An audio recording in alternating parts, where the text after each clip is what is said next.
Indian ആർമിക്ക് പുതിയ വ്യോമത്താവളം എത്തുന്നു.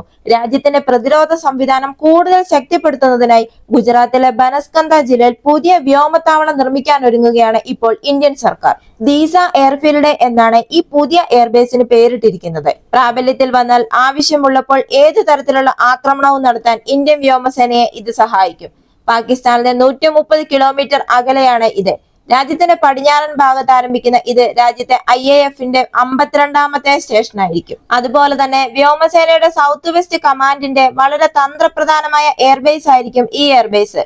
ഈ വ്യോമത്താവളം ഇന്ത്യയുടെ സുരക്ഷ വർദ്ധിപ്പിക്കുന്നതിന് മാത്രമല്ല മേഖലയുടെ വികസനത്തിനും സഹായകമാകും. സിംഗപ്പൂർ ആസ്ഥാനമായുള്ള സ്വകാര്യ കമ്പനിക്ക് എയർബേസിന്റെ നിർമ്മാണ കേന്ദ്രം കൈമാറി.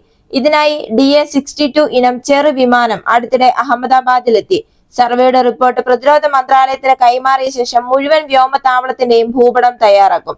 വ്യോമത്താവളം നിർമ്മിക്കാൻ കേന്ദ്രം 4519 ഏക്കർ ഭൂമിയാണ് അനുവദിച്ചിരിക്കുന്നത്. ഏകദേശം 1000 കോടി രൂപ ചെലവിലാണ് ഇത് നിർമ്മിക്കുക. ആകെ ചെലവിൽ റൺവേ മാത്രം 394 കോടി രൂപയ്ക്ക് നിർമ്മിക്കും.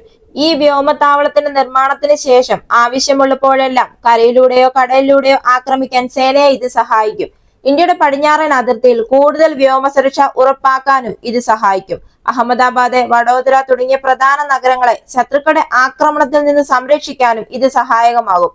കാണ്ട്ല തുറമുഖത്തിനും ജാംനഗർ റിഫൈനറിക്കും സമീപമാണ് ഈ എയർഫീൽഡ്. അതുപോലെ തന്നെ ഈ എയർബേസിന്റെ നിർമ്മാണത്തോടെ ഗുജറാത്തിലെ നലിയ, ഭുജ്, രാജസ്ഥാനിലെ ഫലോഡി എന്നിവിടങ്ങളിലെ ഫോർവേഡ് എയർബേസുകൾ തമ്മിലുള്ള നിർണായകമായ വിടുവിത് നികത്തും. നിലവിൽ സിവിലിയൻ ആവശ്യങ്ങൾക്കായി ഉപയോഗിക്കുന്ന ഒരു റൺവേ മാത്രമാണ് ഡീസ എയർഫീൽഡിൽ ഉള്ളത്. അങ്ങനെ ഇന്ത്യയുടെ പ്രതിരോധ മേഖല പല രീതിയിലും വികസിപ്പിച്ചുകൊണ്ടിരിക്കുകയാണ്. ഇപ്പോഴത്തെ ഈ വ്യോമത്താവളം പാകിസ്ഥാനിൽ നിന്നും 130 കിലോമീറ്റർ അകലെയാണ്.